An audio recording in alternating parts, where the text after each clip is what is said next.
Done.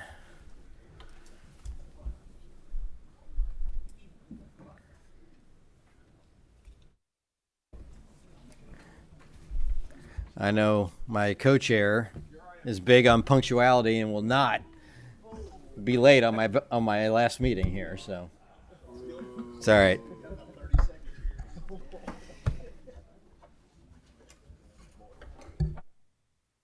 I don't know. Where is everybody? We got a packed, fun, full agenda, for gosh sakes. All right. Thank you all for coming to this November interim meeting of the Committee on Licensing Occupations and Administrative Regulations. Please call the roll. Senator Adams. Senator Douglas. Present. Senator Higdon. Senator Hornback. Senator Howell. Senator McDaniel. Senator Neal. Senator Nemus. Present. Senator Thayer. Here. Senator Thomas. Representative Banta. Representative Bratcher. Here. Representative Birch. Representative Flannery. Here. Representative Gentry. Representative Herron. Representative Huff. Here. Representative Cook. Representative Massey. Representative McCoy. Representative Meredith. Representative Miller. Present. Representative Moser. Representative Palumbo. Here. Representative Pratt. Representative Santoro. Representative Timoney. Representative Westrom. Co-Chair Schickel. Co-Chair Koenig. Here. We have a quorum. You have minutes in your packet from October's meeting. I entertain a motion to approve those minutes.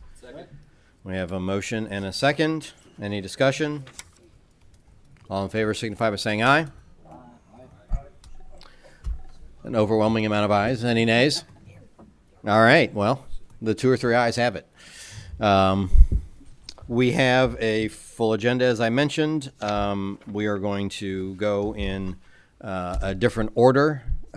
We have a couple people who are remote, and in particular, we have a member of the Utah legislature who needs to go very early, so we are going to start with Representative Kulkarni on this issue in order to accommodate the representative from Utah. And let me just start by saying I was, as I mentioned 2 meetings ago, I was lucky enough to be on a national consortium that Kentucky was part of to look at licensing reforms and updates and improvements. And there was a very good conference in this year talking about the end results and many of those recommendations. We heard some of those 2 months ago at a meeting, and this is another item that I think we need to look at to be addressed. And so with that lead in, Representative Kulkarni, the floor is yours. Please have your guests introduce themselves. And Representative Thurston, are you on? Yes, I'm here. Okay, terrific. All right, Representative Kulkarni. Well, thank you very much, Chairman, for allowing us the opportunity to present today, and for members for your consideration of what I think is one possible solution to the workforce crisis in our Commonwealth. I am joined today by Carl Sims, who is the Deputy Program Director for the Council of State Governments, and Representative Norm Thurston from the Utah State Legislature. And I'll have them introduce themselves for the record. Hi, I'm Carl Sims, a Deputy Program Director with the Council of State Governments. And I'm Norm Thurston, State Representative from Utah. So just to set the stage a little bit, and thank you for that introductory, and thank you very much for that introductory comment about the conference earlier this year. One of the things that I think we can all agree on is there are certain areas and certain industries that are experiencing a workforce crisis in our Commonwealth. And I want to talk specifically about a pool of potential workers that are currently in the state that have work authorization, but that are chronically either underemployed or not employed in their chosen field of education and experience. I'm an immigration attorney. I work with a lot of employers that hire foreign nationals who have chosen to come here. And I want to focus specifically on our refugee population because that specific population of immigrants has not chosen to come here. They were displaced or were forced to leave their home, which means, unfortunately, that they were not able to collect before they left things like transcripts, official diplomas, degree certificates, and anything that would speak to their experience or their education in the home that they left, which also means potentially, given the refugee process has resettlement camps where a lot of these folks have to stay for several years before they are finally resettled in the United States, that they have gaps in their work experience because they've had to leave their jobs and their businesses prior to being resettled here. Once they are resettled here, and this is an important point, we're talking primarily about folks that are eligible for permanent residence, so that have green cards, and they entered the United States with immediate and automatic work authorization. Again, the resettlement process itself does not contemplate individuals being placed in their chosen careers. And so this is something that I hope Carl is going to provide a lot of data and context in terms of how do we get these specific population of individuals back into their chosen career fields. And I will turn it over to Carl at this time. Okay, thank you, Representative Kulkarni and members of the committee, Chair Koenig, Chair Schickel, for the invitation to speak today. We're going to first start with just to introduce CSG. If you're unfamiliar with us, the Council of State Governments is a nonpartisan membership organization that serves the three branches of state government, providing policy technical assistance, including that of occupational licensure policy, of which we're grateful to have worked with states for the past few years in identifying areas to improve their policies and reduce barriers and to entry into the workforce. So to first continue the conversation here that Representative Kulkarni started with the prevalence of workforce shortages and as this applies to licensed occupations, we know that particularly for the healthcare, personal care, and community and social services fields, which is commonly licensure requirement, that there will be an increase in demand, particularly over the next decade, 10 to 20% projected by the Kentucky Chamber of Commerce in these fields. So with the conversations about addressing these in-demand occupations, licensure is front and central to the policy considerations. Other contributing factors of which committee members are well aware, workforce participation rates are affecting how this plays into conversation, demographic trends as well, with Kentucky 55 through 64 age group being one of its largest, approaching retirement age. And then as far as other state policies providing pathways to employment through things like apprenticeships, and also looking at ways that occupational licensure in particular can serve as a way to protect public health and safety, but also looking at ways to reduce maybe overly burdensome requirements as part of this conversation. Just a quick example as this applies to the healthcare field, we see that according to the Kentucky Hospital Association, the most recent data available, there's a hospital job vacancy rate currently at 17%, commonly requiring licensure in these fields. And you see here, 14% is estimated of the current nursing workforce is approaching retirement age. So looking at the immigrant workforce here, and you can see the statistics here as far as how this plays out at a national level, with the immigrant population making up about 13.75% of the total population and having an outsized influence or rate of participation in the workforce at 70% nationally. In Kentucky, these numbers look about 4% of the total population and 5% of the state workforce. In talking about refugees in particular, you can see Kentucky in comparison to states that are even more populous than our state. They're near the top as far as number of refugees coming into the state. So you see here, for example, in fiscal year 2020, this data by the U.S. Department of State, Kentucky is ranked 6th in the number of refugees that are relocating amongst other states.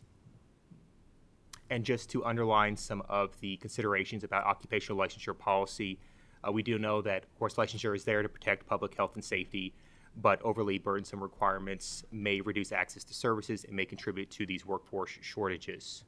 So looking at those barriers specific to the immigrant population, and as Representative Kulkarni introduced, there are certain factors at play here. So for example, the lack of recognition for credentials they may have received in another country or validating their work experience.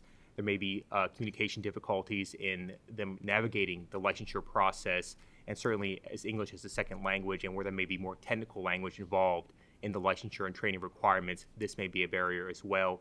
And then if there are additional, skill gaps and areas for training to meet licensure requirements, there is a cost, of course, associated with that, and there may be difficulty navigating what programs are needed for them to meet licensure requirements and be able to practice in a area of which they may have experience and the necessary competency already, just received in a different country.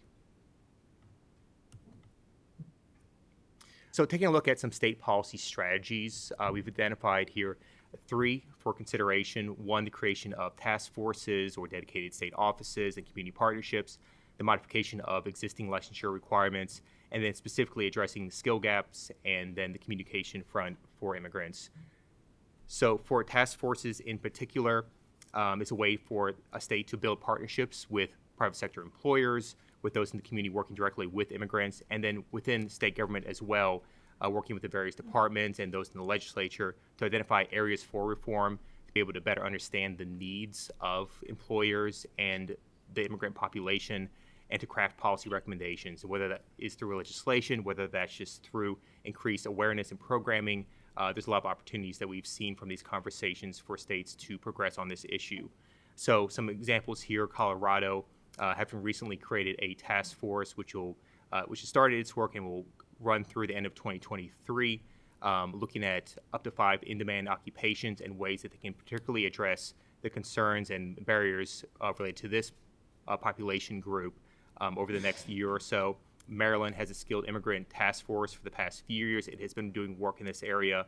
And then at the local level, you see this, with community organizations, including Louisville, its Office of Globalization, and connecting immigrants with resources and helping address the communication issue with navigating licensure requirements. And these, city-state partnerships exist as well, such as in Detroit and Michigan and their Office of New Americans. Some examples of addressing the skill gaps and English language proficiency concerns. So states have been looking at ways to provide translated licensure exams, providing translators during exams where it is appropriate, and providing licensure guides to help the immigrant population navigate the licensure process, and providing appropriations even as in Washington and New York to help with digital literacy in particular, so providing funding for community organizations to help along with that front. The modification of licensure requirements, specifically looking at ways that states can better recognize the qualifications and experience of immigrants that they received abroad. So Virginia and Colorado being, again, examples there where they're providing additional pathways and the ability for licensing boards and departments to be able to recognize credentials and experience that has been already gained. A couple further thoughts here, other policy considerations that states have been taking a look at this specific to in-demand occupations. So certainly there is room to look at across the board of licensure, but a lot of states have been targeting this approach, especially with task forces, to things like healthcare fields, nursing, medical doctors, to have a more tailored approach, especially when talking about things such as task forces or community partnerships, and that the levels of approach for reform or policy can, of course, happen at the legislation level, as well as looking at the board or department themselves, what they can do within existing regulations. And with that, I will conclude my comments there, and I know we have Representative Thurston on the line with us. Thank you, Carl. Thank you, Representative Kulkarni and Chair, for inviting me to be here today. This is a topic that's very interesting to me personally, and also to many of my legislative colleagues here in Utah. Our general goal is that the residents of our state who have work permission, obviously, whether they're immigrants or non-immigrants or whatever, should be allowed to perform jobs that they're trained and qualified to perform, and that the government should not be in the way of a worker being able to do a job that they know how to do. So when it comes to immigrants, I think the key for us are some of the ones that Carl has mentioned, specifically removing language barriers that prevent people who may have been trained in a foreign country and are now in our state. Just to say, well, it's one thing to say you need to learn English while you're here, but it's another thing to say you can't work until you learn English. That's a problematic policy, because we need their services, we need their skills, we need their efforts, we need them to be productive members of our communities. One of the things that we have done in general, which is something that I would highly recommend if you don't already have this, as of July 1st, we created the brand new Office of Professional Licensure Review and gave them resources to review all of our regulations across the entire state to find out where are these areas that are preventing people who are trained and skilled from getting jobs. And they have the ability, the knowledge, the resources that they need now to look at all of those requirements and find out where are the barriers that the legislature can then remove. And I'm really excited about that opportunity that we have in our state. We have asked them specifically to look at immigration and immigrants as part of that and find areas where these restrictions are unfairly preventing people from getting to work. I will be sponsoring a bill this year on medical graduates, which is kind of easy fruit. People who are trained as physicians or similar surgeons in other countries moving to our state, we want them to be able to provide those services to our patients because we have shortages in all of those areas. And finding ways to speed up and accelerate that process so that they can get to work and do the job that they're trained to do, that somebody has invested a lot of money in training them to do that job. They find themselves in our state unable to do work that they need to be able to do. And so that is one specific area that I will be working on this session to make that easier for those foreign medical graduates to get jobs and to be able to serve patients in our state. So, and I would be happy to take questions about other aspects of this. Is that the sum of your testimony, your all's testimony? I am going to close us out Okay. with a focus on some specific legislation that I think Kentucky would benefit from. So a lot of states have offices of New Americans, offices of immigrant integration that specifically look at the foreign-born population and how do we put them to work, where do we put them to work, ties it in with the economic development needs or workforce needs of their state or their region. There is actually a prohibition that would limit the ability of immigrants to earn professional licenses if they're non-citizens. So states have taken it upon themselves to look at their own regulations, their own statutes to say, okay, how do we modify that on a state-by-state level to make sure that we get people employed where they need to be employed and where we need them to be employed. I want to specifically talk about one option that Carl presented, which is a bill that passed Colorado this year, I think in June of this year, is that correct? Which basically creates a task force to study the issue in Colorado. So the comprehensiveness of the Colorado bill includes also ESL, so workforce and career-specific English language training, not just general improvement of English language skills, but tying it into potentially technical English or whatever they need for that particular career field.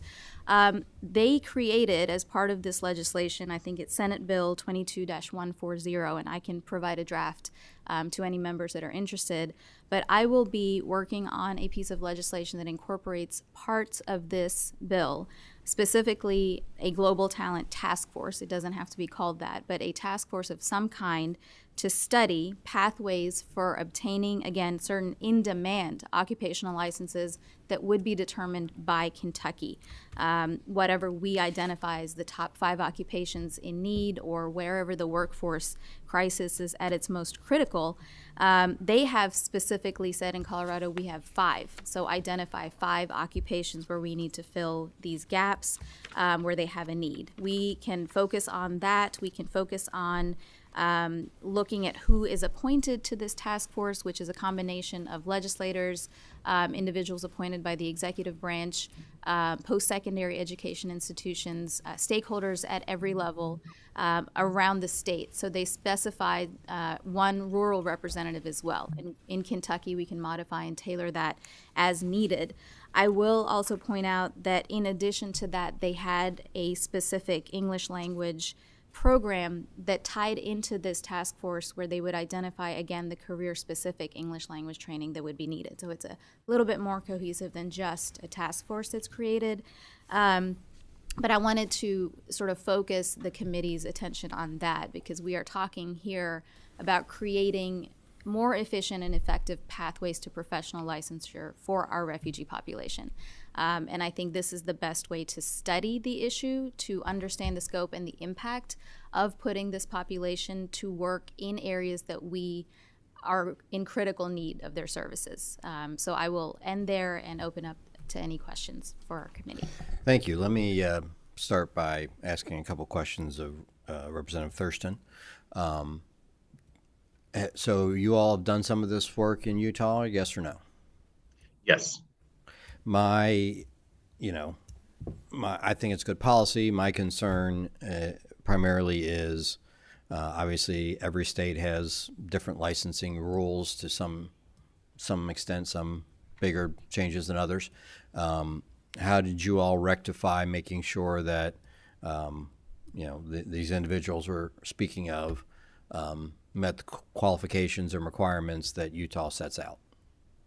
Yeah, so that is a very important question. We have looked at competency-based focuses on, so the person doesn't come in and say, well, we need to see your transcripts, we need to see your things. Those are inputs. What we want to see are the outputs.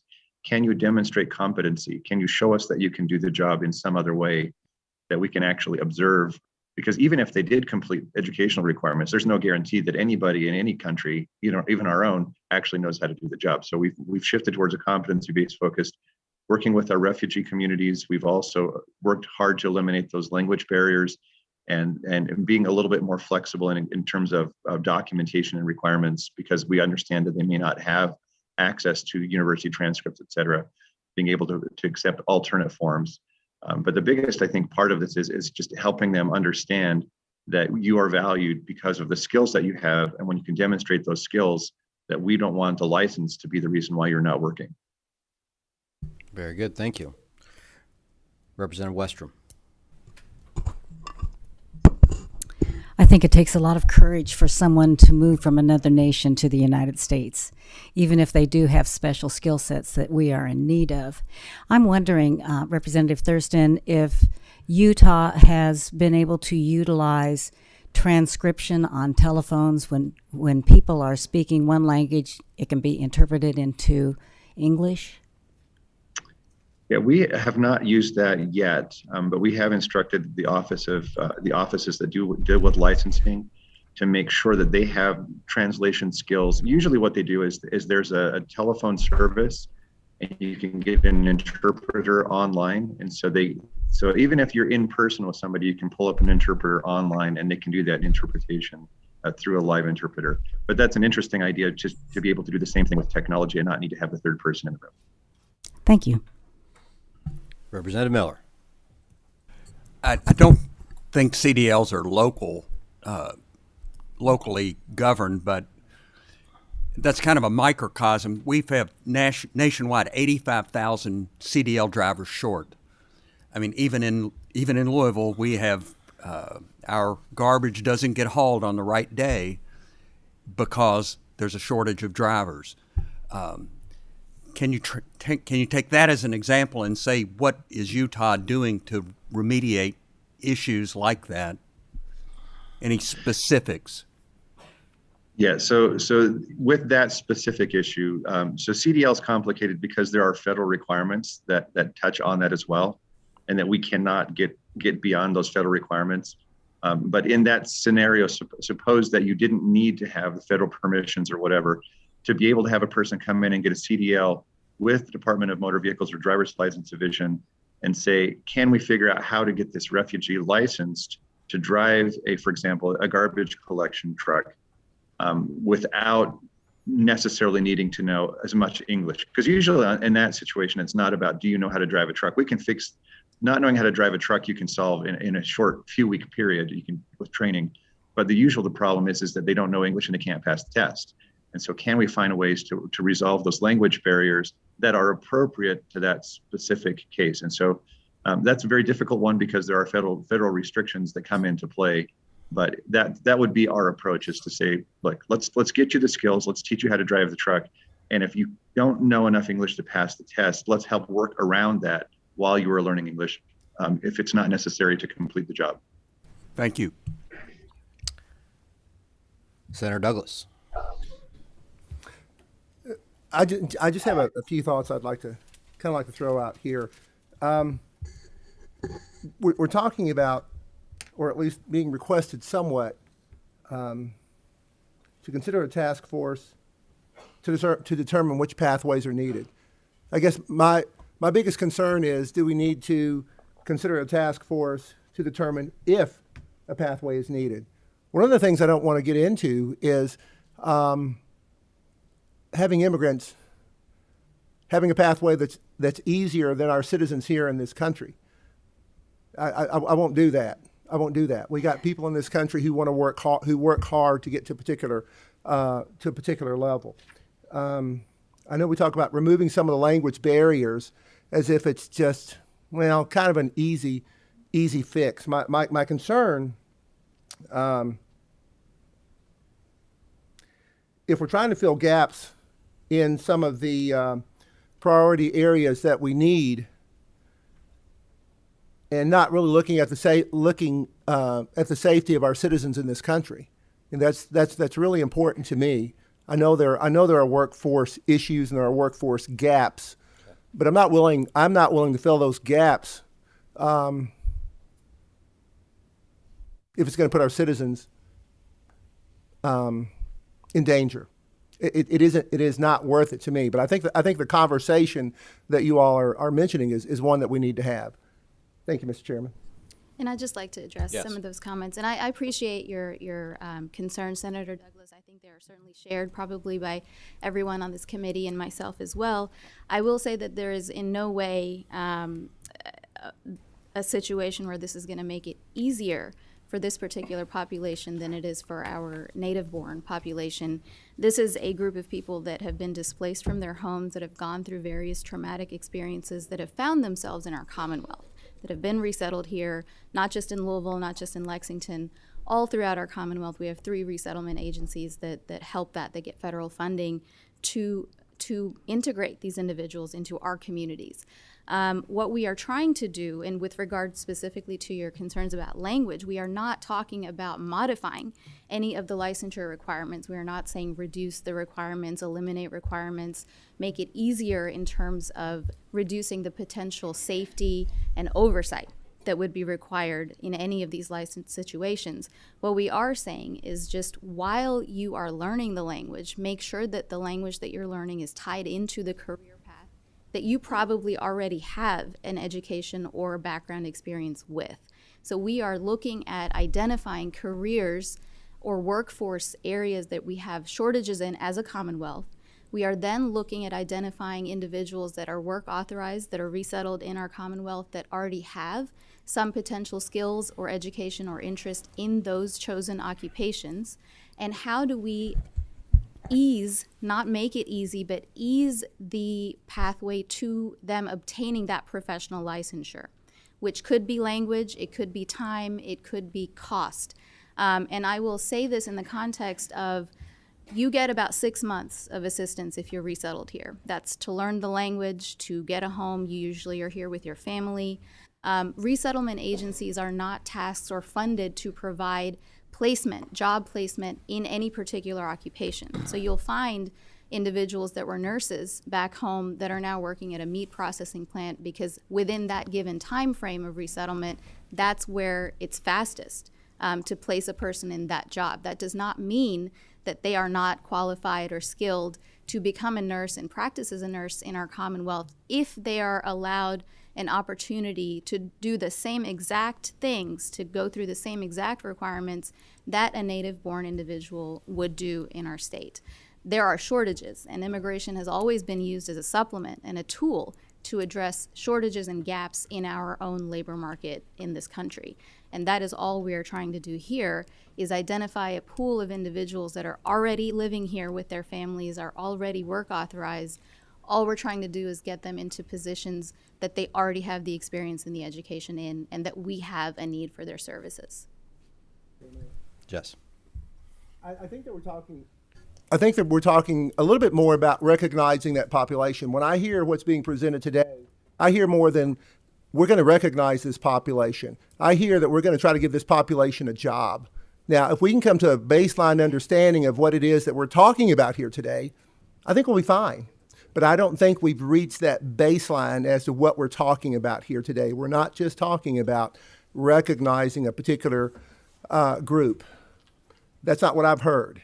What I've heard is we're going to try to address this particular group and place them in particular positions. Those are two different things. They and are. I just want to recognize and get that on the record here today. If it was just recognizing a particular group, don't have a problem with that. But I want the people of the Commonwealth, at least here today, to know what it is that we're talking about, because our charge is to make sure that we're being good legislators to our citizens in this Commonwealth. Thank you, Mr. Chair. Absolutely. And just for the record, again, we are not giving anybody jobs. There are shortages in our labor market in different areas, and we are just recognizing a potential group that would self-select and would be willing to take the additional steps that would be necessary for them to overcome any barriers to get into that occupation. Nobody's handing out jobs here. I don't know that anybody would disagree with me when I say that there are shortages. So we are not able to fill all of the jobs that are available, that are open. And so nobody's handing out jobs if you're not qualified for them, and we're not incentivizing employers. We're not making it easier for anybody to get a job. All we're doing is trying to recognize and identify a group of people that could potentially enter that workforce in those areas that we need them in. All right, we have 3 more to come, and then we're going to wrap this up because, as I mentioned, we have a full agenda. Let me just start by, and I appreciate the back and forth because it needs to be clarified. But the last 6 years, I believe Co-Chair Schickel and I have worked very hard to lower barriers to employment without sacrificing safety of the citizens of this Commonwealth, because that's what we're here to do, is to make sure that certain occupations are properly licensed and that people can work, but that people are also protected. So striking that balance is sometimes difficult and important, but we're not interested in sacrificing safety, but we also want to see people get to work and be able to live the American dream. So, Chair Schickel, you're up. In the interest of time, I'll pass. Thank you. Representative Cook. Thank you, Mr. Chairman. Thank you, Representative Cole Carney, for bringing this forward. And I think many times when we start talking about this issue, people automatically think about the southern border. But I think, and I'm just relying on my own experience going, Kosovo, Afghanistan, being in the military, and all the interpreters that we worked over there that were absolutely wonderful people and their families. And, it wasn't their first choice to leave that country and come over here, but for their own safety and for their families, they had to, and they served us well over there, and they've come over here. And then I've watched, these were extremely amazing and talented people. I can remember one in particular, this highest classification of translator that we had, and that was the safest and most trustworthy out there, was a doctor. And then coming over here and absolutely having no chance to be able to continue that profession. So I'm absolutely applaud what you're doing and support it. So thank you. And finally, Senator Nemes. Thank you, Mr. Chairman, and thank you, Representative. This could be a great thing. I want people that are here and hopefully stay here to be successful. And I'm big on workforce training and education. But we need to be cautious, because I know some that come over and say that they're this or that, and without the credentials from where they came from, their experience and their knowledge may not be what they say. I know a fella that said he was an electrician in another country and he couldn't plug in an extension cord. So we need to be very careful of that. Not only that where they were working, if they were working in that field, that it is up to par to what we expect, but that they actually did it. And that's going to be hard to do if they come here. And I think that's the minority that come here without their credentials from the other country. So thank you for what you're doing, but be cautious. Thank you very much for coming. Representative Thurston, thank you for getting up. It's certainly a whole lot earlier in Utah than it is here, so we appreciate your earnestness and look forward to seeing this move in whatever direction it goes next year. Thank you. Thank you. Thank you, members. Is General Iacocca in the building yet? Sir, I am remote Okay. from my office. Mr. Bradford? You here? Okay. Representative Tate, are you on? Yes, I All am. right. Thank Well, you. then we're going to move to the military installation real estate disclosure. Great, thank you very much. Good morning. For the record, I'm State Representative Nancy Tate, and I represent Meade and Northern Hardin counties. And I obviously would like to thank Chairman Koenig and the members of the committee for allowing us to speak regarding one of my favorite topics, which is supporting the armed services, and a topic that is a top priority for the Department of Defense. I'd also like to thank the esteemed guests that have joined me. As General Iacocca will communicate in a few minutes, Fort Knox is one of Kentucky's #1 economic engines, second only to UPS. And so seldom does Knox come to us asking for assistance. But the real estate disclosure is one of the Army's attempts to be a good neighbor. Rarely is Knox able to communicate missions. Therefore, I want to be able to be as supportive and responsive during this very rare occasion. In order to be sensitive to your time, I'm going to allow my guests to introduce themselves and to proceed. General Iacocca. Yes, thank you. Good morning. Thank you for the opportunity to be here today. As stated, I'm retired Brigadier General Jim Iacocca, the President and CEO of the Knox Regional Development Alliance, also known as KRDA. Our mission is to protect Fort Knox and ensure the community is doing all it can to support soldiers, families, and to protect Fort Knox and the economic engine that it is. While Knox is absolutely critical to the national defense, it's also very important to the Kentucky's economy. As Representative Tate stated, second largest employer in the Commonwealth, 22,000 employees at Fort Knox, $1.3 billion in payroll, and $4.8 billion in overall economic impact. So it's not only the right thing to support Fort Knox, it's absolutely critical to support the economy of Kentucky. And acknowledging that being located close to a military installation is the right thing to do for Fort Knox, but also the homeowner. Thank you. All right, our two guests in front of us, if you all would introduce yourselves and share with us everything we need to know and nothing more, please. Good morning. I'm Michael Robinson. I'm a Geographic Information Specialist with the Lincoln Trail Area Development District. I want to thank you all for this opportunity to address this committee today and appreciate Representative Tate's efforts to enable us to be here today. I just want to briefly provide some background on our efforts regarding promotion of compatible land uses in the communities around Fort Knox. I'll then defer to Mr. Bradford to address the need for the real estate disclosure tool in conjunction with these efforts. In 2019, the Lincoln Trail Ad and Fort Knox were approached by the Department of Defense, Office of Local Defense Community Cooperation to investigate the possibility of updating the 2008 Joint Land Use Study. There have been many changes in Fort Knox since the 2005 Base Rear Alignment and Closure, or BRAC, process. That included about $970 million of investment by the Department of Defense subsequent to that. In addition, another $250 million spent by the Commonwealth and local units of government on infrastructure in the communities around the installation in support of the BRAC process. Subsequently, the LTAD, or Lincoln Trail Ad, was awarded a grant to do this study, or a compatible use plan, or a CUP as we've referred to it. This involved the compilation and analysis of a massive amount of data and input from both public and private officials, and meeting and surveying the public at large. This not only to understand what Fort Knox and local communities' impacts are to each other, but also to identify areas of concern that could restrict or even prohibit Fort Knox's current or potential future missions and its role in the defense of the United States. In January of this year, the compatible use plan was finalized and made available in an effort to provide a resource to help guide land use policy decisions in the area and the region around Fort Knox. Just a brief aside regarding the magnitude of Fort Knox, and this touches on some of the things that General Iacocca mentioned.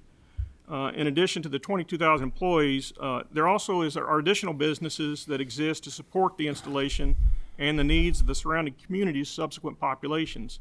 That gives rise to an additional 13,000 jobs that are estimated. By comparison, Walmart has just over 30,000 employees spread throughout the state. The next largest, UPS, comes in at about 25,000. And then Fort Knox. Norton Healthcare and Ford Motor Company both have a little over 13,000 employees. And Ford, with the Blue Oval SK project, is expected to add an additional 5,000 under their umbrella. Looking at the concerns revealed by the CUP, they run the gamut. Examples are physical encroachment, residential or other non-compatible land uses in close proximity to the installation, noise due to training activities of the installation, spectrum frequency conflicts, both light pollution and communications concerns, environmental related hazards, natural hazards, air water quality issues, the conversion of agricultural lands to residential properties, and the infrastructure in general that's either aging or inadequate to support the populations. All these factors can impact the military's missions. The compatible use plan also provided tools that could be used by Fort Knox and the surrounding communities to assist in alleviating these concerns and to mitigate incompatible land uses. These included various federal, state, and local options that would encourage compatible uses in proximity to the installations. Some of them are conservation-oriented, example being the Commonwealth's own purchase of agricultural conservation easements, or the PACE program, or the Army's Compatible Use Buffer program, the ACUB. Combined, currently, these programs protect approximately 1,500 acres in the area around Fort Knox, while still providing productive uses to the landowner. Other solutions are more local, such as use of comprehensive planning, ordinances of zoning, or various attenuation efforts, the ability to transfer development rights, increased levels of communication and outreach between the installation and the surrounding communities. In September of this year, Lincoln Trail Ag was awarded an additional grant to coordinate efforts regarding these and other compatible land use implementation recommendations that were in the compatible use plan. Mr. Robinson, Sir. I'm not following where this is related to the bill. I'm sorry, we only have so much time. Well, my apologies, sir. I'm just trying to lay the background for the need. Give us the 30,000-foot one here, if you would. There's a lot of things that need to happen to protect Fort Knox and the economy that surrounds it. And with that said, due to the momentum, I'm going to turn over to Mr. Bradford to talk about real estate disclosures as an implementation tool that was presented by the Compatible Use Plan. Thank you. Committee, Mr. Chair, my name is Mr. Jim Bradford. I'm the Deputy Commander here at Fort Knox, so thank you for giving us an opportunity to be able to speak. To kind of reinforce what General Iacocca and Representative Tate highlighted, our focus and our objective here is to make sure that Fort Knox continues to maximize its readiness and its training capacity, not just for the forces and the units and organizations on Fort Knox and Fort Campbell, Kentucky as well, but our regional support to the Army and Department of Defense as a whole. Fully acknowledge that one of our objectives and our key aspects is toward that is to be able to work with real estate agencies and organizations, as well as those home buyers that are potentially procuring residential and commercial land. That is our objective that we're trying to do, at the same time maintaining that readiness and training capacity for Fort Knox and the Army. Sir. Thank you. I have some questions, but I want to let everyone else who's got Senator Howell. Thank you, Mr. Chairman. I guess I can direct this to Mr. Bradford. I know I've been involved some in Fort Campbell area with some avigation easements.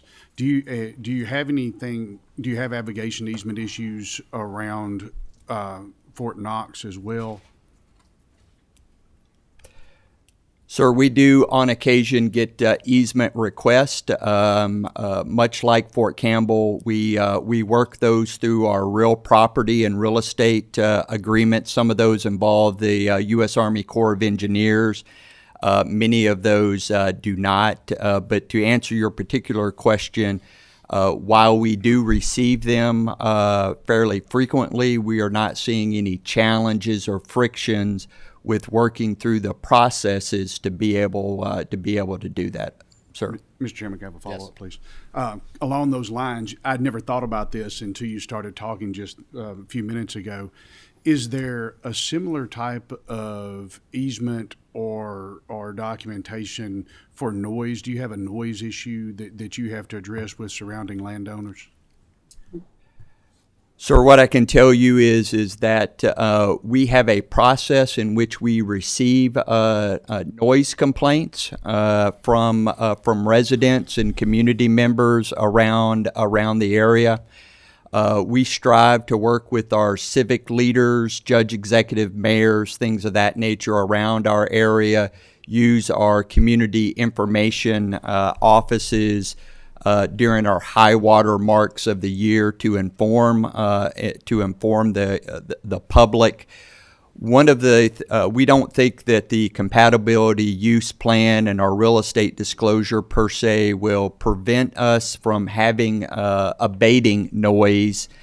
But clearly, one of the offsets of this will be making sure that real estate sellers and home buyers understand what they are purchasing within that buffer of Fort Knox, with a particular focus in the northeast area along the I-65 corridor, which has historically been an agriculture or an environmental area, but now is seeing a lot of homeowner movements into that area.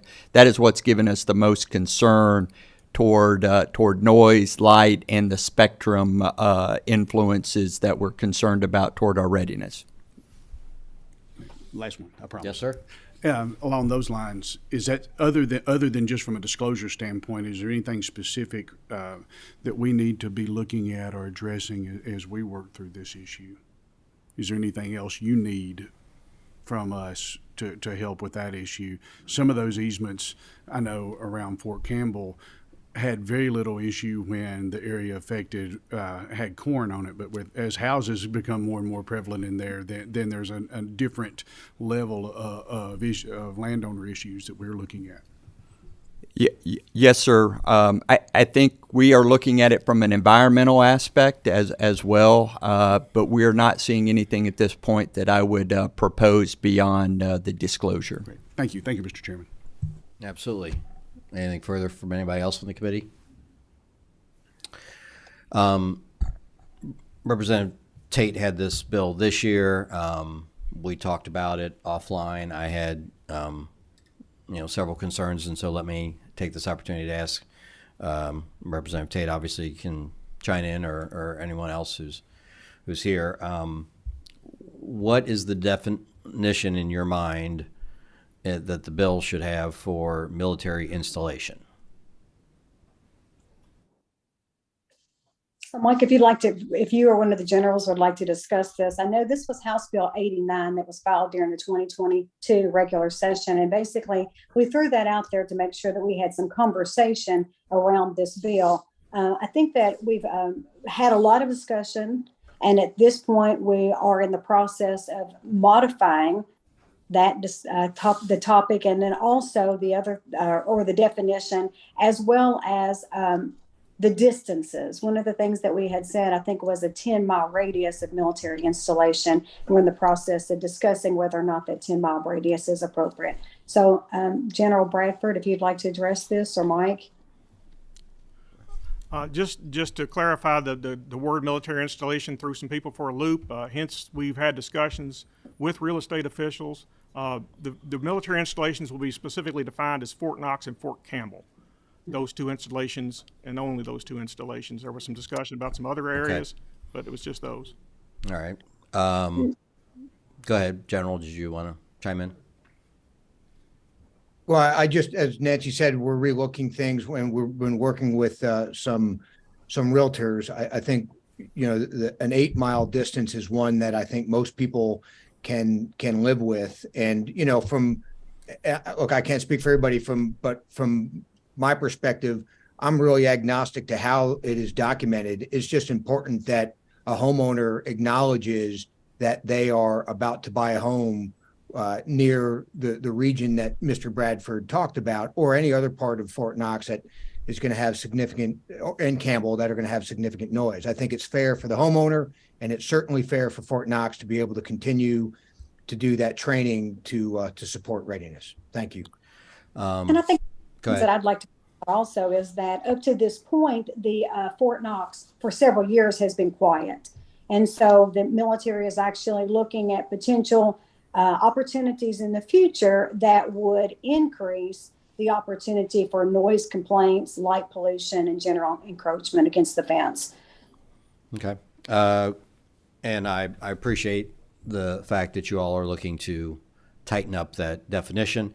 Other concerns I had, and I'll just kind of put them out there for general consumption, so we can hit some of the other things on the agenda. Mr. Chair, may I, real quick, Brigadier General Steve Bullard, Executive Director of the Kentucky Commission on Military Affairs. We just left the Kentucky Real Estate Commission meeting. They just voted unanimously to have a regulatory solution up for ready for vote by their commission in December to proceed forward. We answered all their questions. We had a tremendous dialogue, very, very positive. So we're hoping that that will be an avenue for us. That was one of the things I was about to say, is that, I think since we're narrowing this down to two places, that there can be a way of going about it that just affects those two. Because if we put this in statute, every single person who sells a house anywhere in the state of Kentucky will have to indicate whether they live within 10 miles of one of those two installations. It is a regionally specific issue that can hopefully be fixed in a regionally specific manner that doesn't require legislation. So I appreciate that. And also one more thing about the disclosures. I'm a realtor, so I know a little bit more about this. Everything on there has to do with specifically the condition of the home. This would be opening it up to something new, something external to the home. And that is, not saying it's necessarily wrong, but that's a little bit of a concern.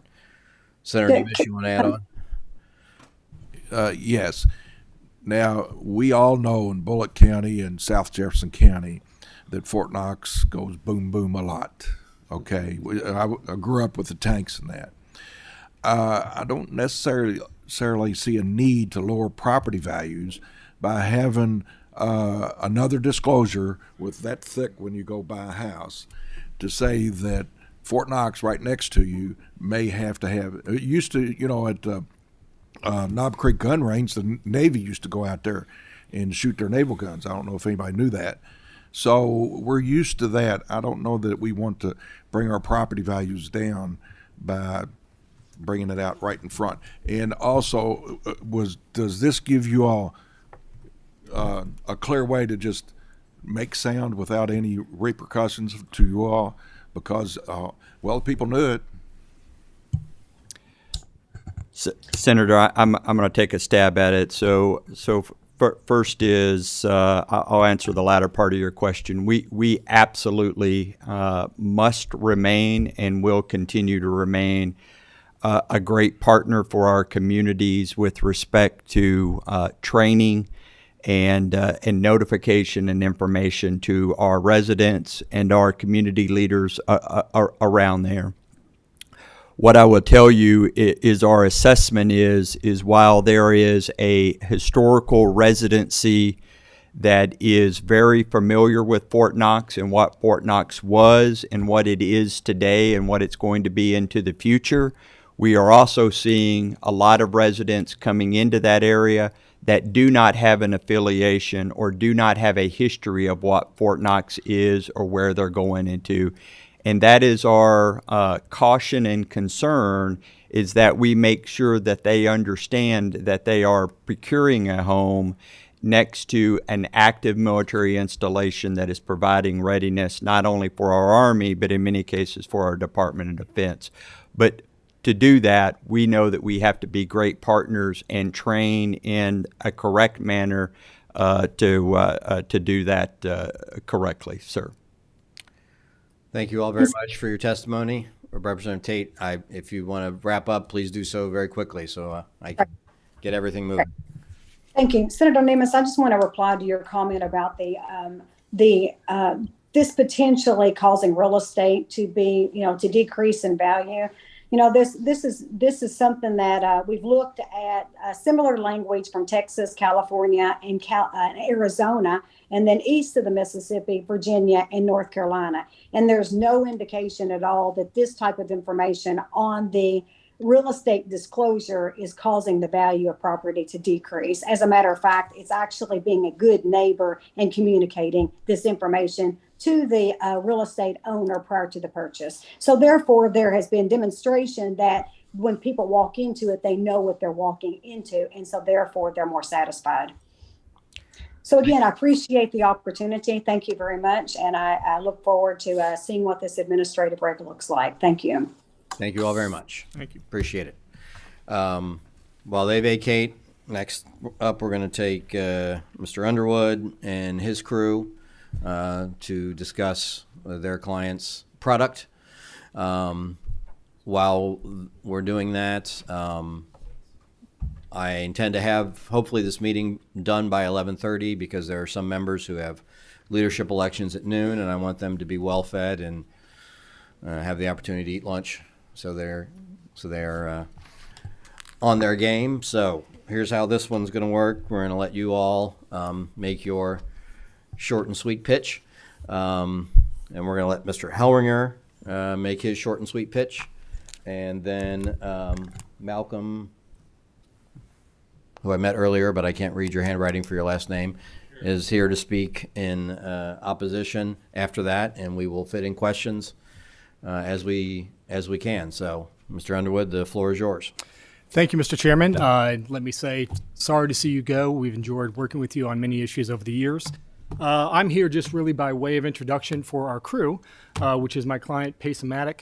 And just a little background, obviously, we were working with Representative Timney last year. There was a bill to ban the skill game industry. And then at the end of the session, I think a number of you had questions on the industry, and as a result of that, we've been working closely with Senator Howell, and he's asked a number of pointed questions on how the industry works, how it could be regulated, how it should be regulated, and as a result of those conversations, we have a piece of draft legislation, and in your packet, you should have a summary of that, and we just wanted to come today to reintroduce ourselves, talk about the industry, and talk about how we think it should be regulated, and answer any questions you have. And with that, I'm going to introduce our Chief Administrative Officer, Frank Fina, for his brief remarks. Thank you.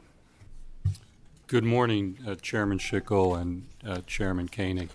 I'd like to thank you for allowing us to testify here today on behalf of Pace-O-Matic of Kentucky, Burning Barrel, our Kentucky distributor, our operators, and our numerous small businesses and fraternal clubs with whom we work and service. We're all here today to express our strong support for the legal skill game industry here in Kentucky. Before joining Pace-O-Matic as the Chief Administrative Officer, I'd like to tell you a little bit about my background. I was in law enforcement for close to 27 years. And worked at basically every level of the investigative and prosecutorial function of law enforcement. I've been a federal prosecutor, state prosecutor, and a local prosecutor. I served for many years as the chief of criminal prosecutions in the Pennsylvania Office of Attorney General. And there I handled a lot of really significant cases in Pennsylvania involving public corruption, involving the Penn State child sexual abuse scandal, and handling quite a bit of illegal gambling cases, both with the Attorney General's office and with the Special Investigations Unit of the City of Philadelphia. Pace-O-Matic, I've joined Pace-O-Matic, and what Pace-O-Matic does is it powers skill games, including the Burning Barrel game here in Kentucky. We are the leading software company for legal skill games throughout the United States. I'd like to briefly introduce some of the people I'm here with today and who will provide some additional brief comments. Wes Jackson is a small business owner in Kentucky, and he's also the president of the Kentucky Merchants and Amusement Coalition. And Chad Carmichael, his father's also here and they're a small business owner in Kentucky who service fraternal clubs who have Kentucky skill games. We also, as you know, have Jason Underwood, who works here in Frankfurt and helps us on the government relations side, and he'll be available for questions if you have any. Pace-O-Matic, in addition to our products here in Kentucky, has legal skill games currently operating in a number of other jurisdictions, including Texas, Pennsylvania, Virginia, Kansas, and New York. We also are fully regulated and operating in Wyoming and the District of Columbia. We have partnered in all of those locations closely with state and local governments. In Virginia, if I can give you an example, in the fiscal year 2020 to 2021, we provided additional revenue to the Commonwealth of Virginia in the amount of close to $140 million.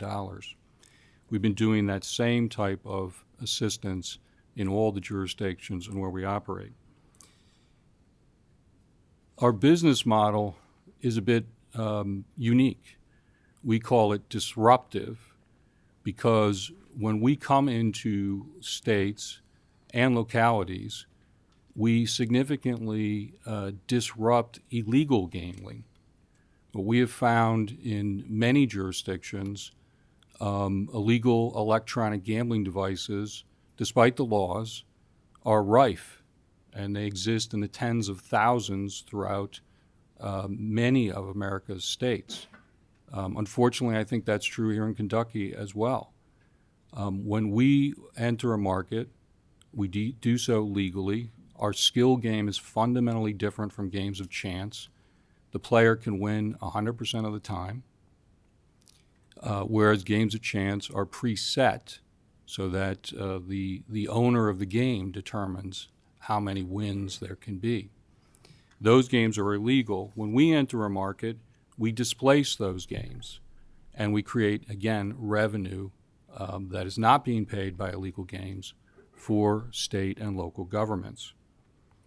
We also challenge, as a business model, the thinking of casino gambling, who have largely monopolies in states where they operate in the United States. The funding, the profits that go into those companies flow to out-of-state corporations, most frequently, and to Las Vegas, Nevada corporations. Our skill games, the funding flows to state and local communities. Well over 80% of the profits and the revenue from our games stays in the states in which we operate, because it stays with the small businesses and the fraternal clubs where these games exist. There's a simple bottom line to what we do and what we provide. Our revenue stays in Main Street, Kentucky, and doesn't go into the bank accounts of big casino operations. That's important because small businesses and fraternal clubs remain the backbone of this country. Last session, we received many questions regarding our business and the legal skill game industry. This session, we're working with Senator Howell and other legislators to introduce and hopefully pass legislation that will further define, regulate, and tax the legal skill game industry here in Kentucky. This legislation, we believe, will accomplish some really key goals. Number one, it will implement strict rules on the skill game marketplace. Number two, it will act to eliminate illegal skill game operators and distributors. Number three, it will provide the state and the localities here in Kentucky with additional tax revenue. Number four, it will grant certainty and comfort through sustainable income to Kentucky's small businesses and fraternal clubs who will depend and who do currently depend on this supplemental revenue for survival. I'd also like to touch on the critical provisions of the bill that we will be proposing with Senator Howell that should provide some clarity on how these games will be regulated. Mr. Feeney, can you focus on that and wrap it up so we can get moving? Yes, sir. Thank you. The bill we propose places the Kentucky Department of Revenue as the regulator and the Kentucky State Police as the enforcement arm, and provides self-funding for both these agencies to act in this function. The bill we propose will require licensing of each and every game here in Kentucky and will set a 6% tax rate on the revenue from those games. The bill will also put strong enforcement provisions in place against illegal gambling that will act to eliminate what currently exists here in Kentucky and funds that effort. The bill will set forth clear definition of skill so that we have only legitimate skill games here in Kentucky and not games of chance masquerading as skill games. The bill will also limit the number of these games that can go into businesses. There will be a limit of 5 games per business, with the exception of truck stops and fraternal clubs, which could have up to 10 games based upon the regulations. The bill will also create revenue splits between the state and local governments here in Kentucky, and also will define very clearly that most of the revenue from these games will stay with the small businesses and fraternal clubs here in Kentucky. We currently have about 2,400 games operating here in Kentucky in 850 Kentucky small businesses and fraternal clubs. We also have a very strong compliance team that's part of our model, made up of former law enforcement and ABC officers who go around and make sure that our games are compliant with state, local laws, as well as our own standards, and act to eliminate any bad players. We have also worked closely with law enforcement in all of our jurisdictions so that if we find illegal conduct, we reveal it to them, even by our own locations. We bear the cost of putting this business into the state. We don't ask for any assistance, and it is a win-win opportunity for both operators, locations, and the state. We've already invested millions of dollars in Kentucky to do this operation, and I would finally like to note that we've been a lifeline where we exist for small businesses and fraternal clubs, especially during COVID. Many survived because of our supplemental sustainable income. With the coming decline in the economy, I think that we're all feeling, I think we'll serve that same role for many of Kentucky's small businesses and fraternal clubs. Mr. Feeney, thank you. I'm going to cut you off there so I can certainly give Mr. Carmichael and Mr. Jackson, if you could. Let me turn it over to Wes Jackson. Okay. Thank you. you, Could give Chairman. us 1 to 2 minutes. 2 or less. All right. How about that? Thank you. All right. Good morning. My name is Wes Jackson, and I want to thank you for giving me the opportunity to speak with you about the skills games and how important they are to my employees, my family, and to the overall success of my business. I'm the owner of the Q Club, which is a billiards and sports hub in Lexington. We run a family-friendly place with a great staff, lines of billiard tables, and good food and beverages. I take pride in the great reputation that the Q Club has. It's a family-run business, and I intend to hand it down to the next generation. As you know, talking about the longevity of a business and passing it down to your kids is not an easy thing these days. I feel like every time I turn around, the price of something has gone up, and I need to figure out how to manage my budget without pricing customers out of coming to the club. On top of that, I am like every other owner of an entertainment and service-oriented business, trying to keep my staff intact and find ways to entice new employees to join us. One of the things that has greatly helped me over the last year has been adding skill games to my location. These games have become very popular with my customers, just like our billiards, our darts, and our shuffleboard. These machines are games of skill. Customers come in, they play billiards, they play skill games, and during their stay they buy food and beverage, and for them it's just another form of entertainment at a local establishment. And we are very vigilant that only adults play the games and have never had any problems related to that. In my mind, this is just another way to help small businesses stay open, and isn't that at the core of what should be the discussion on businesses in Kentucky? Finding ways to help us keep the lights on and draw paying customers. We saw how things could get for small businesses during COVID, and it was bad. We need to make sure we continue to help them get back on their feet. That's why I volunteered to become the president of the Kentucky Merchants and Amusement Coalition, the KYMAC. We have over 236 businesses already, and it's growing every day. Our goal is to support those small businesses in Kentucky, and that includes protecting legal services or legal sources of income, like skill games. If the state would ban skill games, it would be a hardship for businesses across the Commonwealth. Think about the state budget and how difficult it would be if a source of added revenue suddenly disappeared. You would scramble to fill that hole. That is what would happen for me and others, and why I ask for you to please support skill games. Thank you for your time. Mr. Carmichael, please be as quick as you can. Yes, sir. I'm far behind. Good morning, committee members. My name is Chad Carmichael. That's my dad, Jerry Carmichael. We're the owners of Carmichael Music and Vending, a family-run business in Lexington.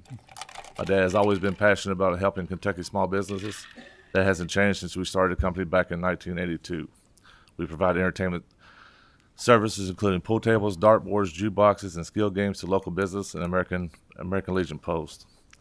Which these devices provide entertainment for our patrons. They also create supplemental income for these establishments. It's no secret when the pandemic hit us over 2 years ago, restaurants, real estate, fraternal organizations were hit especially hard. The skill games we provide have been a lifeline for those businesses, specifically fraternal organizations.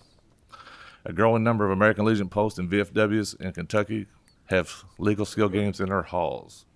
Many of the posts that we work with has told us that these games are keeping their doors open. That includes the post my dad proudly belongs to. As you all know, the American Legion Post and VFW halls offer veterans a place of community where they can go socialize with their peers that understands your unique life experiences. We must protect these spaces. It's the least we can do for those who served our country. We ask that you keep these legal games, skill games, operated in Kentucky for the sake of small businesses, for the sake of fraternal organizations.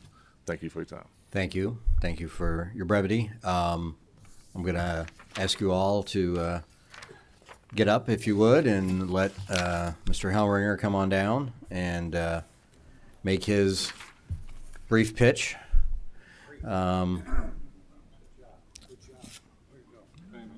to see you. Yeah, there you go. And then we will have our guest speaker, Malcolm, come on up, and then I've got 5 people Thomas. so far that want to speak. So, Thank you, Mr. Chairman. Yes, members sir. of the committee. Bob Hellringer for the record. I have John Sunner with me here, the name tag says, and Howard Greer. Howard is our new compliance officer. John, I think, is a vice president of Prominent Technologies. If not, he should be. He's very good at what he does. I represent Prominent Technologies, and I will be brief. I know that it strikes fear in your heart when you hear a witness say that. An hour and a half later, they're still talking. But it is my pleasure to represent Prominent Technologies. I've been here before this committee. Our skill games are not gray games. They're perfectly legal under the current definition of Kentucky law. And actually, the color of our skill games is purple, just for the record. We're in 60 counties, I think. We're in at least one county of every one of your districts, except for Representative Flannery. And I've been assured by the end of this committee meeting, we're going to be located somewhere in Carter County and Lawrence County. So we're coming. Anyway, we're great corporate citizens. Prominent Technologies has been a generous donor to the Western Kentucky Tornado Relief Fund, the Eastern Kentucky Flood Relief Fund. We're heavily invested in the counties where we're located. We're active in civic and charitable efforts in those counties. Our games are very popular in our establishments with your constituents that play the games, your constituents that own businesses that is helping their bottom line so they can pay their income taxes and business taxes to the Commonwealth. All that being said, it's obvious that we need regulation, we need licensure, we need to be taxed. Not too many businesses have come here and said that. Usually they've run in the other direction, but we're willing to say that we need that. We have also working on a bill that you saw it actually, in this committee, when we were discussing House Bill 608, we had a committee substitute for that bill, and the bill we've been working on will closely mirror that. That being said, we don't need two bills. We're optimistic that we're going to be working with our competitors.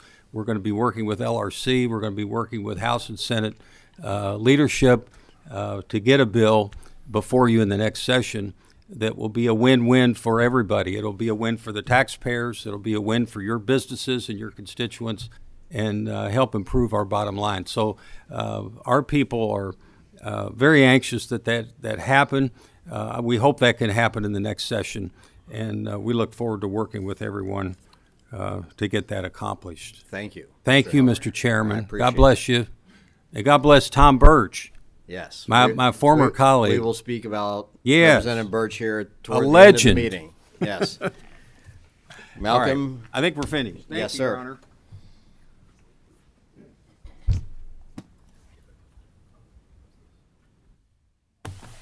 Please introduce yourself for the record and get one of those microphones close to you. All right. Good morning. Malcolm Cherry from Bowling Green, Commander American Legion, member of the VFW, member of the AMVETS, member of the Marine Corps League. We're here to talk against the skilled games, as they're called. We're not a big organization, but we have over the past 3 to 4 years contributed over $2 million back to our community. Our whole setup is to take care of our veterans and to put the money back into the community. There's not a church or a civic organization in Bowling Green that we have not already furnished money to, including the FOP, which was mentioned up here several times. These games are supposed to make a little money for the FOP, and that's probably why they're backing it. But, this year we've already been requested, and for the last 20 years, we have furnished all the food and turkeys for the Thanksgiving and the Christmas dinners through the FOP distribution in our town. So we do not try to keep any of the money. We put it back into the community. That's what we're supposed to do as veterans organizations. We brought all 4 of our veterans organizations together under one roof at the American Legion so that we're not going in different directions and we're all pulling together and doing what's right. The tornado's been mentioned up here many times about Bowling Green. Well, those 4 organizations brought in, serviced, distributed, warehoused, and packed out 28 tractor trailer loads of goods that were sent into Bowling Green on the tornado. And it was where we worked with FEMA and we worked with our county government and we got things done. And then the flood, Eastern Kentucky flood has been mentioned. Just 3-4 weeks ago, we packed up a tractor trailer load, $28,000 in value, and sent it to the mountains, we call it, to be distributed over there. And we're still sending stuff over. We sent 6 pallet loads of toys over from a request from a VFW over there. And their library, one of the libraries got flooded. Well, we put on a book drive. We are getting books ready right now to ship a whole truckload over if we can to get to their library to get them back under use. We're talking about the skilled games. I have personally observed children under 18 years old playing these games. I personally know that we pay our excise tax and our federal tax. It don't sound like much. We pay 1% excise tax and a .00628 tax to Kentucky, federal and a federal government tax. That doesn't sound like very much money. About 3 quarters ago, we paid in $60,000 from our legal gaming and everything. We also have to make a morning daily report of every penny we take in and every penny we put out here for the state of Kentucky. If we forget to cross a T and if we forget to dot a I, state gaming turns their legal department loose on us, and then we have to go and talk to them, appeal, and do everything. We've never lost just because we made a little mistake on our reporting, daily reporting. But we run a real good organization, and we do it legally with the legal gaming machines that are out there. These other machines referred to as not gray machines, or they're purple. Well, we don't care what color they are. They're not doing anything for the communities other than helping.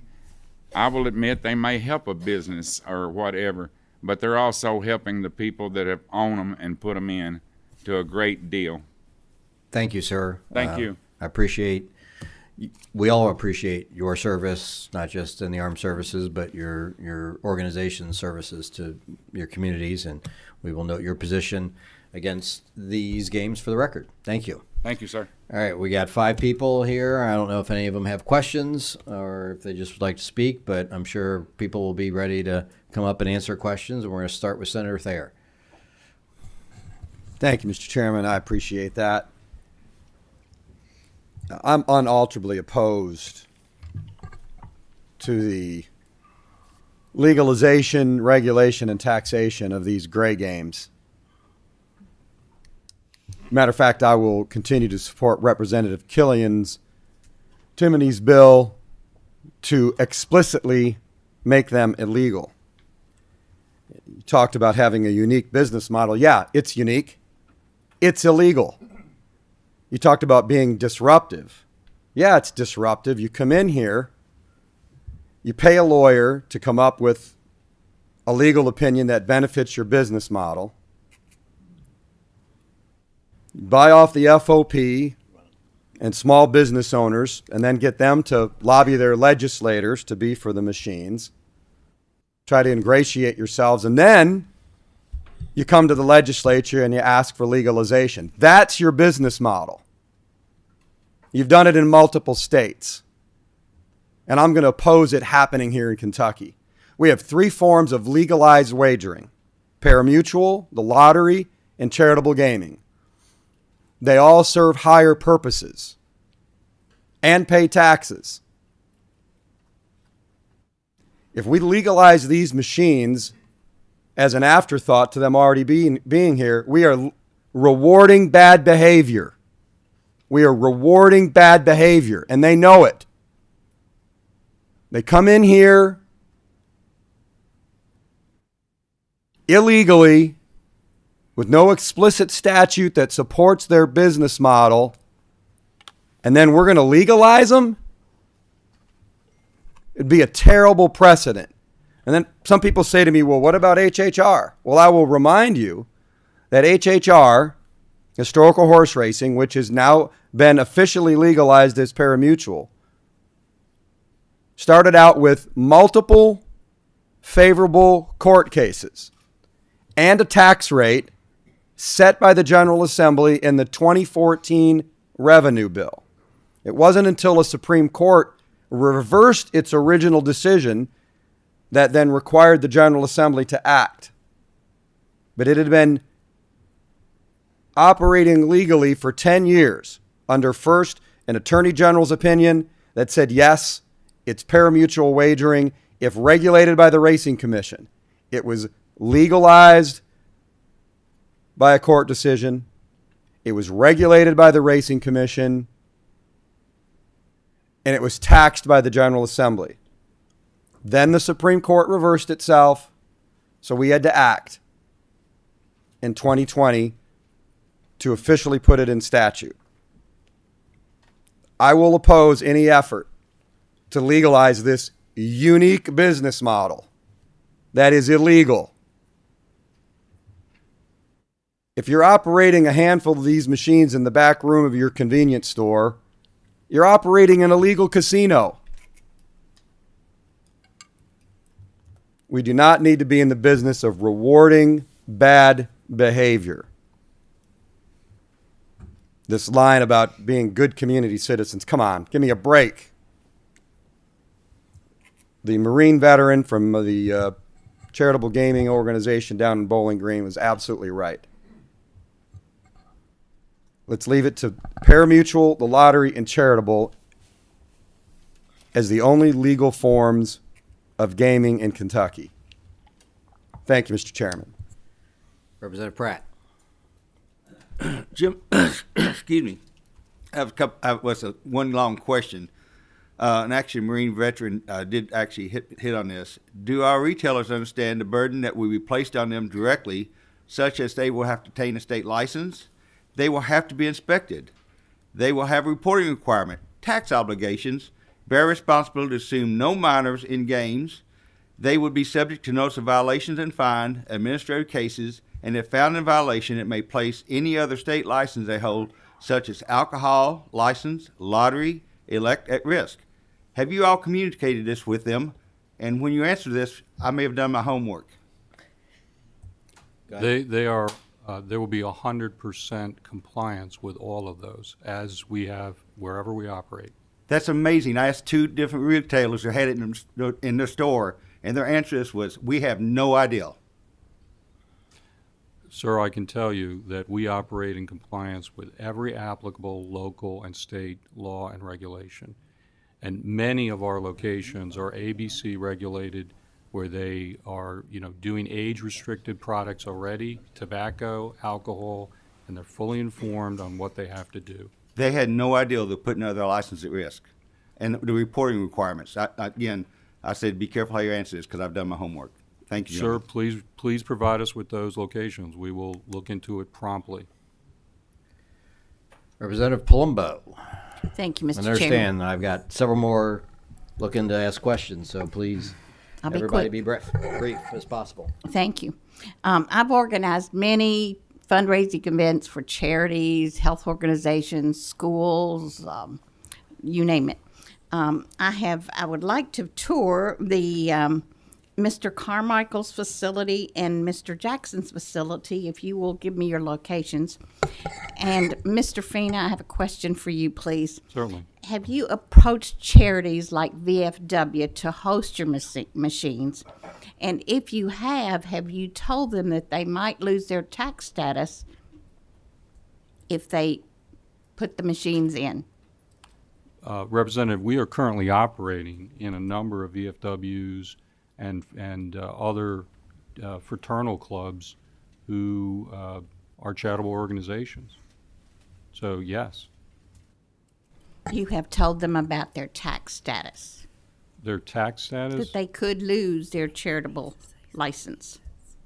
I'm afraid, Representative, I respectfully disagree. I don't see any avenue in which they would lose their charitable status by operating legal skill games.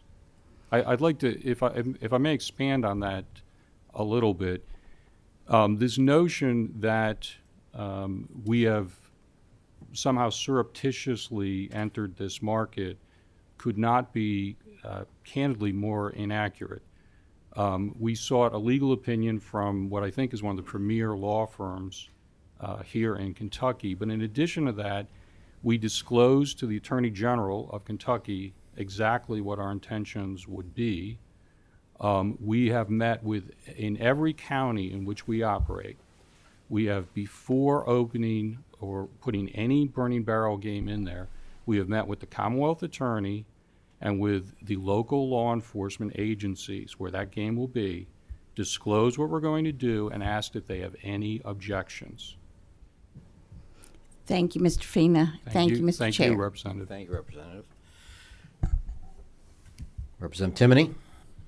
Thank you, Chairman. It's been an honor. Thank you. I think everybody knows where I stand with this. I had a couple questions, just because I think that we are all in agreement that we want to make sure that we're doing the right thing. And I think the tone today is that while the argument that you all gave was very strong in regards to a disruptive industry, there are some holes that we need to fill in because it's kind of weakening the argument a little bit. First, we keep hearing that these are games of skill, and we heard about that there's a legal opinion. Is there a Kentucky judge has said that? No Kentucky judge has yet weighed in on that. Okay, so we don't know that yet. We don't know that they're games of skill. We're just telling everyone that they are. Representative Timmy. Thank you. Hold on. We're telling people that they are. We're coming to this committee and repeating it, games of skill, games of skill. Mr. Hellringer was the only one who even brought up the word gray. There is something legal that has to occur here. Until that, they are gray. They are not games of skill. We had some very powerful statements about how impactful they are to small business. Exactly how much revenue was brought into Kentucky this past year with gray machines? Exactly. We're not gray machines, Representative. So if you're talking about illegal machines, I have no idea. There are a great many illegal games of chance operating in Kentucky. I would dare say between 20 and 30,000 of these have been operating perhaps for decades. So whatever income they are producing and not paying taxes on, I have no idea. We pay all of our applicable taxes. Okay, so I'll play along with this. I'll play along with the game that you did there. I recognize that you didn't acknowledge the gray, and as you shouldn't, for your angle. But for my angle, they are. And the machines that you were here advocating for, how much money was generated in Kentucky this past year? I don't have the number, but we can get that to you. And see, that's incredibly problematic for a group that's supposed to be so forthright and looking to benefit the Commonwealth.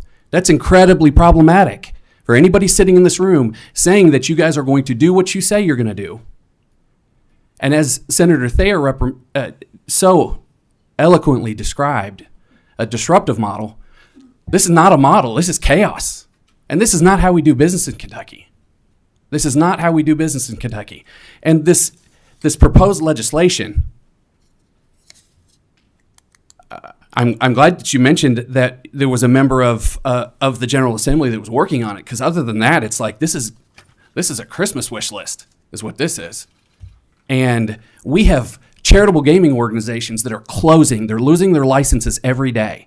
I helped this. I proposed legislation so that charitable gaming could keep their doors open. Our charities, our VFWs, our bingo parlors, our school booster clubs, everything are closing. And they're directly giving back to charity. And they're closing because of these. Representative. I'm finished. Thank you. Thank you. So we are past the 11:30 that I wanted to finish out. We got 2 more items that we need to hit, and I've got 5 more people that want to speak right now, and we're going to recognize our retiring members. So if I'm not going to shut anybody off, but if your question can't be off, you got to ask it right now, or can it be offline, or when these issues come up in the regular session next year, if they do. So, Representative Flannery? Very briefly. Very briefly. And I know Be that's great. sometimes a challenge. Very quickly, I would like to correct the record. These machines, whether you want to call them skill games or gray machines, they are in my district. And $5 into playing them, I learned that probably didn't have as much skill as I thought I did. But that being said, one thing that has really got my attention on this is posted on the machines. It states that you cannot be under 21 and play, and I'm just curious why that would be posted if these are games of skill. Why would an 18-year-old not be allowed to play these games per the company's policy? Representative, we've just made a policy decision that we don't want people underage playing these games. I understand your perspective on that, and we've dealt with that in a great many jurisdictions. But it's just a policy decision that we've made, and it's shared with us, frankly, by a lot of locations and fraternal clubs, that they would just prefer not to have kids playing these games. And so that's been our policy nationally, and we're rather strident about it. Thank you. Representative Cook, you have anything burning? Yes, sir. Real quick. The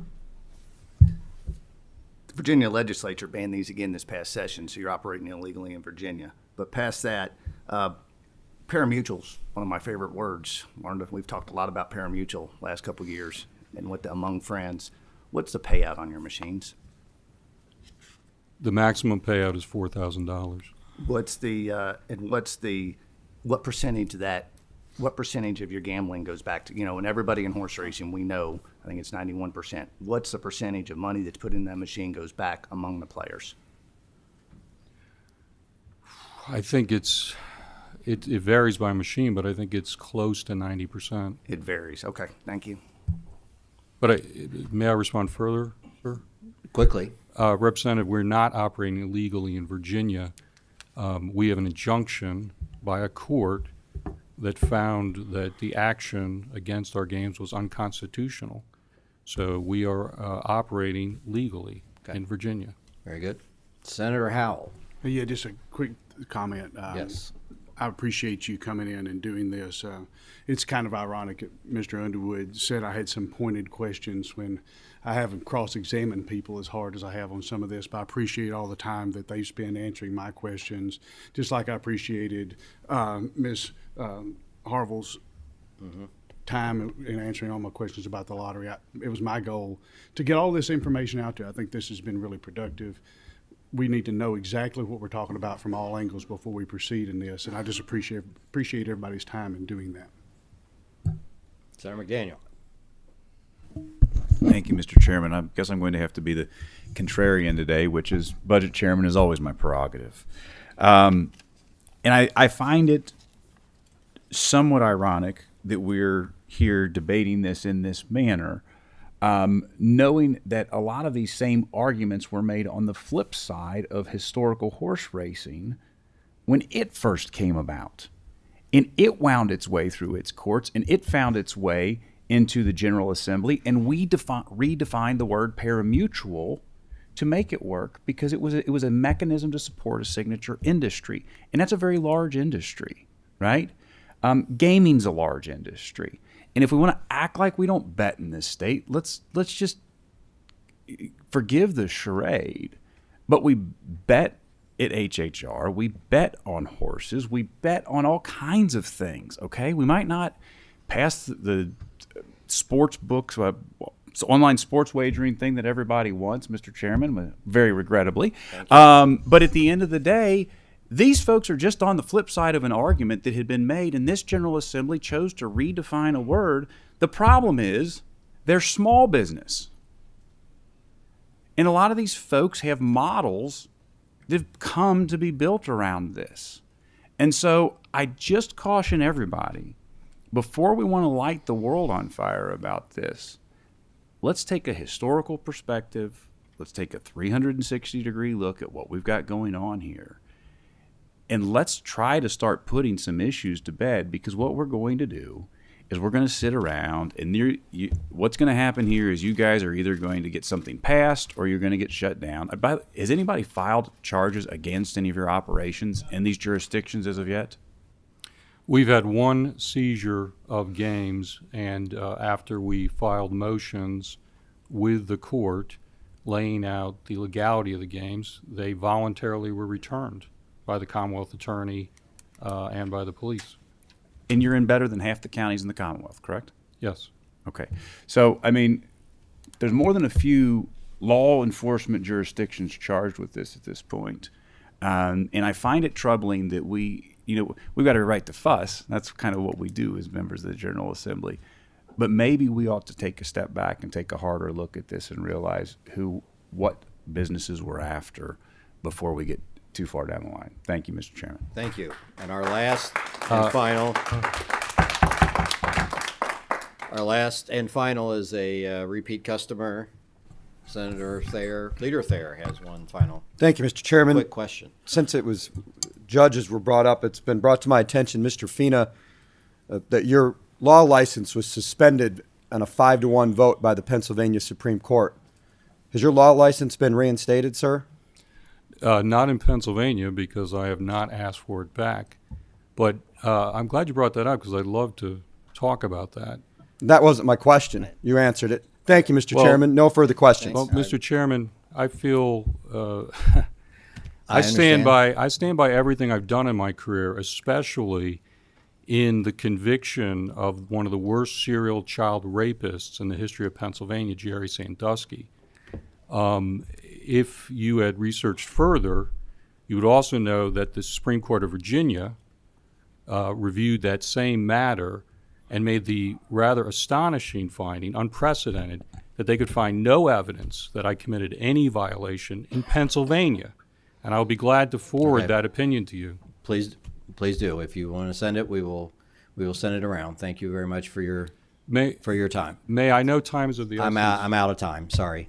There will be plenty of more opportunities. If you have more input, send it on. We will forward it to the members, and I'm sure there'll be more exhaustive hearings come session time. Largely, this is to pass a rule to make sure that everything is heard in the interim, and we went well past that. So thank you all very much. Thank you, Chairman. Thank you. All right.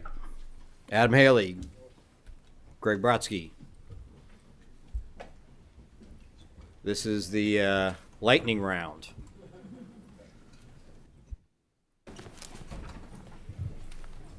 I apologize for your waiting. Please introduce yourselves for the record. Yes, sir.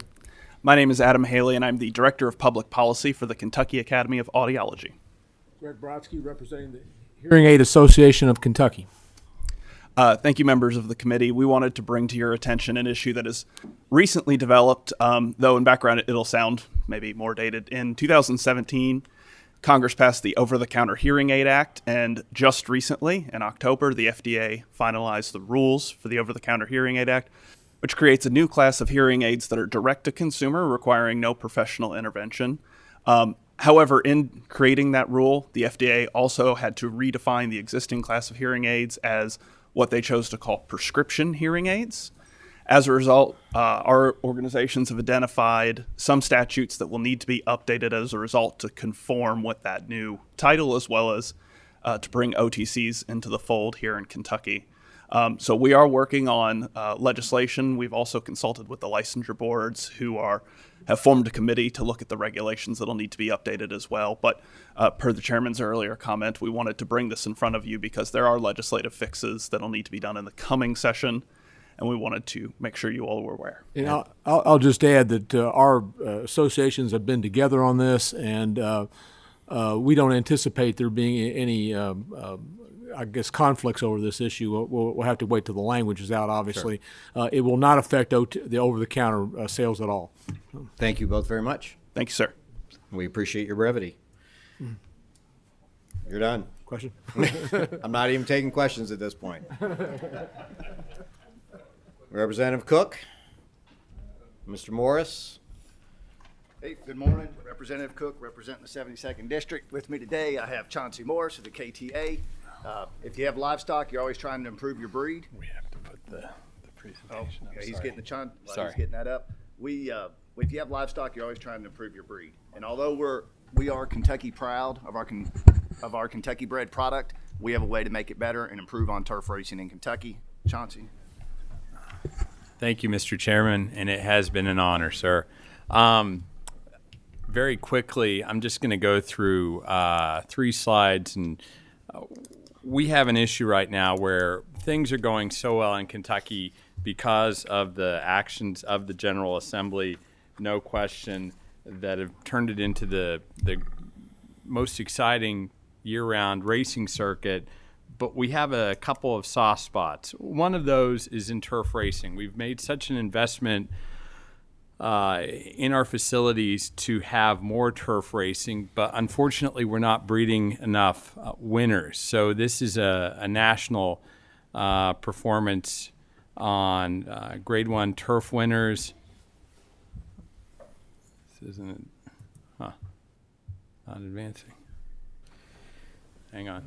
Sorry. If you could give us just the short version, because I'm getting messages from leadership being told to wrap it up. Absolutely. So now they can't fire me, but please. Yep. This is an issue that we saw not only at Kentucky Downs and the Graded Stakes, but also past 2 weekends ago at the Breeders' Cup World Championships. That our turf races, our turf sires aren't doing well. We'd like to, at some point, come and visit on some of the definitions that are and KRS 230.405A, maybe to open that up, which in 44 years that has never happened. It's been a SIRES program, but last year, obviously, the claiming part was opened up. That was the right decision to do, and we'd obviously visit with all stakeholders to come and have you consider this. So Thank you. that's all. I think that passes the muster, Mr. Chairman, correct? For being heard? All right. Thank you. Thank you, Adam. Appreciate it. Finally, I'm going to pass things over to my co-chair, and we're going to honor retiring members. Thank you, Mr. Chairman. And I really regret that nobody's here because this is something really important. We're going to honor some really special people during the next few moments, and I'd like to request a moment of personal privilege. Sure. Thank you, Mr. Chairman. I'm going to honor two people, and then my co-chair will honor the rest of them. And as I was thinking about the two people I'm going to talk about, Mr. Chairman, they're very much alike in many, many ways. And there are two people I really admire for some traits that they have. And one of them is Senator Paul Hornback, and I'm going to talk about him first. He's not here, obviously, today, and I can assure you he's not watching.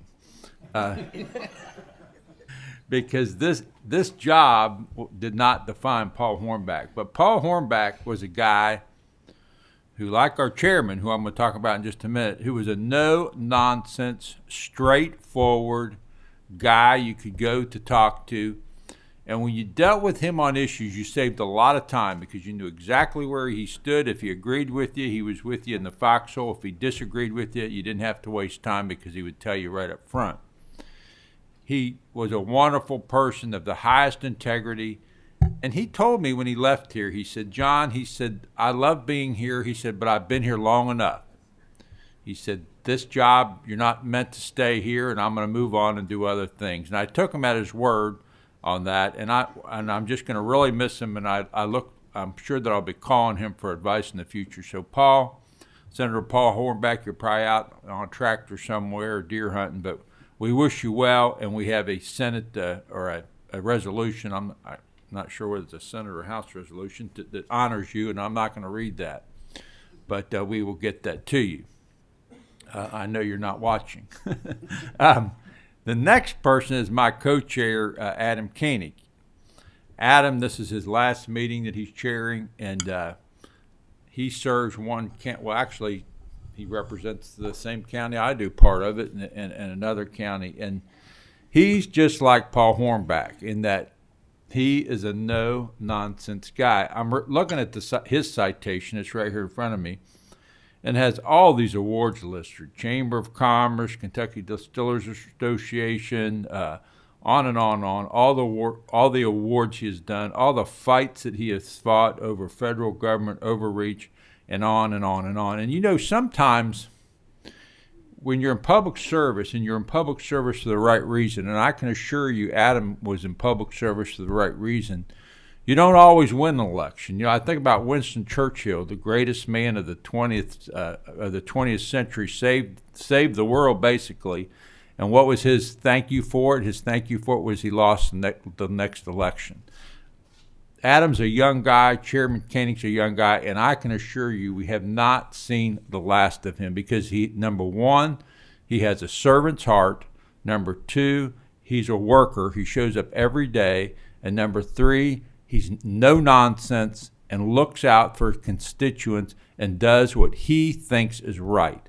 And I really admire that. Adam, we're going to miss you. I've enjoyed being your co-chair and working with you on this committee. I'm not going to read this Senate resolution or House resolution, but know that we love you and we wish you well. Thank you very much.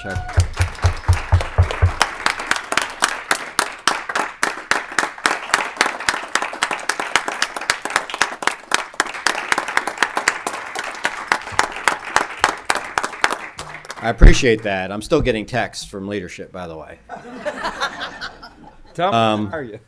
I'm going to thank you very much for those very kind comments. I'm going to talk a little bit about the retiring members. We have citations for all of them, and I am going to start with the Dean of the House. It's been my honor and pleasure to get to know Representative Birch. I'm proud of a lot of things in my 16 years here, but I'll always be able to tell people I served with the longest serving member of the House of Representatives, 30 years, I believe, as chairman of what was then Health and Welfare, which is there's a special place in heaven for serving on that committee at all, much less chairing it. And I'm glad I've got to serve with you on this committee, Representative, and we appreciate your service to this committee, this Commonwealth, and this House. Thank you very much.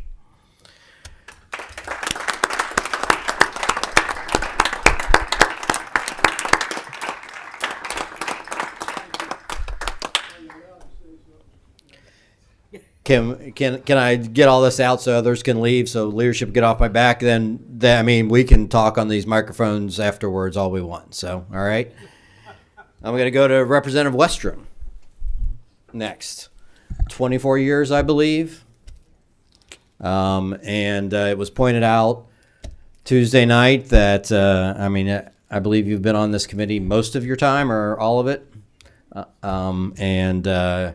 I remember voting on the tasting bill that you ran in 2008, and that kind of, I think, put a lot of the wheels in motion for modernizing our alcohol laws in this state. So you are a forerunner in that regard, and many other areas. I believe you've served on health and welfare also, which obviously is a demanding committee, but I'm glad that I got to serve with you for 16 years, and I appreciate you being such a great voice on this committee and all the work you've done in the House of Representatives. So thank you very much for your service.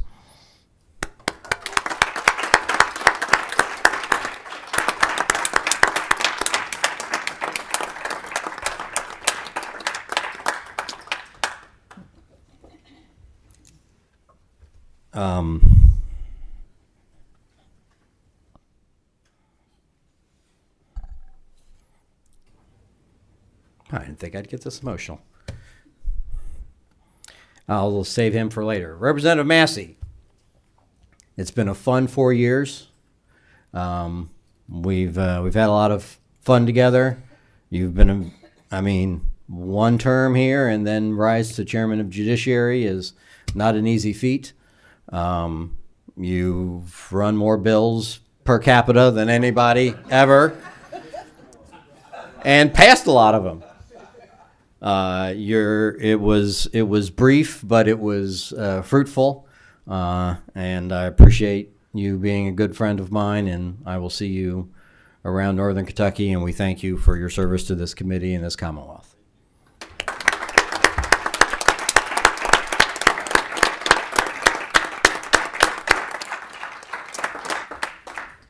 Representative Miller, 10 years, 8 years? Feels like 10. Well, we saw him, I think, a little bit in that Fletcher administration around town, and so that might be part of it. But yes, between Louisville, city government, 16 years, time in the administration, your time here chairing state government, taking on issues like redistricting and pensions, which are very difficult and very important. You've done yeoman's work on those committees as well as on this committee, and we just want to thank you for your service and your time here in the legislature.